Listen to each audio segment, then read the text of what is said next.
भारत के criminal history में कुछ नाम ऐसे हैं जिन्हें सुनकर आज भी रोंगटे खड़े हो जाते हैं। उनमें से ही एक नाम है रमन राघव, जिसे लोग स्टोन मैन किलर के नाम से भी जानते थे। आज हम उसी की कहानी में गहरे उतरेंगे, एक ऐसे किलर की कहानी जिसने एक पूरे शहर को दहशत में जीने पर मजबूर कर दिया था। तो चलिए चलते हैं 1960s के मुंबई में। वो शहर जो कभी सोता नहीं, जो अपनी रोशनी और रफ्तार के लिए जाना जाता है। अचानक उस शहर पर एक अनजाने डर का अंधेरा छा गया। रात होते ही गलियां एकदम सुनसान, खामोश हो जाती थी। जानते हैं क्यों? क्योंकि उन गलियों में घूम रहा था एक साया, मौत का साया। ये बात है 1965 से 1967 के बीच की। मुंबई में ना एक के बाद एक बड़ी बेरहमी से हत्याएं होने लगीं। और इन सब में एक अजीब बात थी। कातिल का निशाना कोई अमीर या कोई पावरफुल इंसान नहीं था। नहीं, उसका निशाना थे वो लोग जो पहले से ही जिंदगी से लड़ रहे थे। मतलब फुटपाथ पर सोने वाले बेघर लोग, गरीब मजदूर। और ये कोई एक दो मर्डर की बात नहीं थी। नहीं, पुलिस का मानना था कि 40 से भी ज्यादा लोगों को एक ही इंसान ने एक ही तरीके से मारा था। जरा सोचिए उस खौफ के बारे में। एक अकेला आदमी और पूरा का पूरा शहर उसके डर से कांप रहा था। तो सवाल ये था कि इन हत्याओं को इतना ज्यादा डरावना क्या बना रहा था? वो था कातिल का काम करने का तरीका। उसका एक फिक्स्ड पैटर्न था, एक ऐसा पैटर्न जो बार बार दोहराया जा रहा था और जिसने पुलिस की भी नींद उड़ा दी थी। उसका पैटर्न एकदम साफ था। वो हमेशा उन लोगों को अपना शिकार बनाता था जो सबसे ज्यादा कमजोर थे। रात में फुटपाथ पर या अपनी झुग्गियों में सो रहे लोग। जब वो गहरी नींद में होते थे तभी चुपके से आता और किसी भारी भरकम पत्थर या लोहे की रॉड से सीधा सिर पर वार करता। अंधेरा ही उसका सबसे बड़ा हथियार था। अब जाहिर है, मुंबई पुलिस ने उसे पकड़ने के लिए पूरी ताकत झोंक दी थी। जमीन आसमान एक कर दिया था। शहर का चप्पा चप्पा छाना जा रहा था।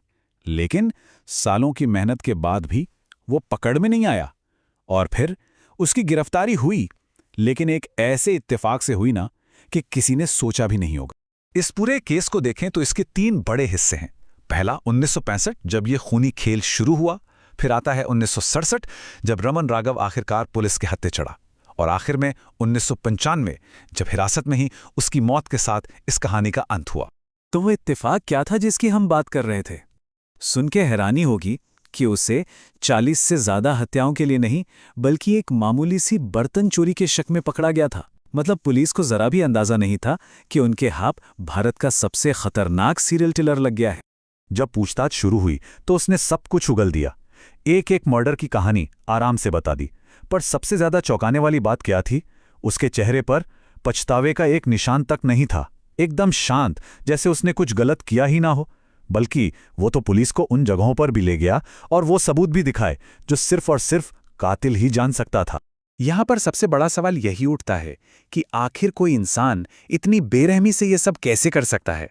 क्या वजह थी इस खौफ के पीछे? चलिए अब जरा उसके दिमाग के अंदर झांकने की कोशिश करते हैं, ये समझने के लिए कि वो ऐसा क्यों कर रहा था।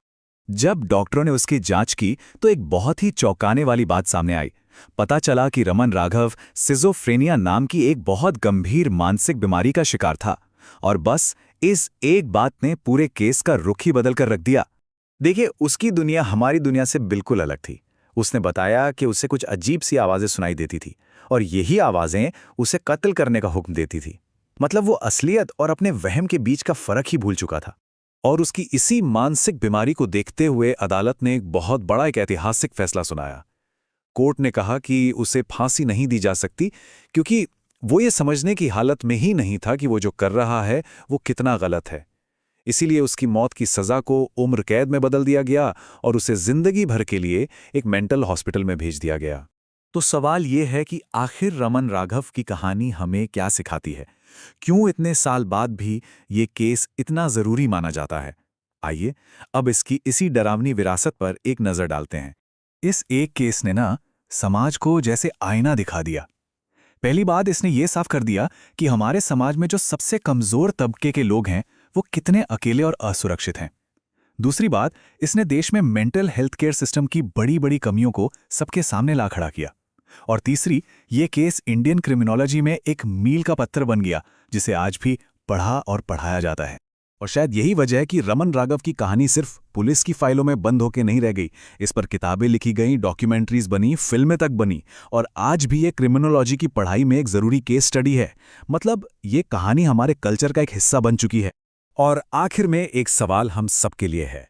इस केस ने समाज और मेंटल हेल्थ को लेकर जो बड़े बड़े सवाल उठाए थे, क्या हमने वाकई उनसे कुछ सीखा है? क्या आज हम अपने समाज के सबसे कमज़ोर लोगों की सुरक्षा के लिए या मानसिक रूप से बीमार लोगों की देखभाल के लिए पहले से बेहतर तैयार हैं? ये एक ऐसा सवाल है जिस पर सोचना बहुत ज़रूरी है।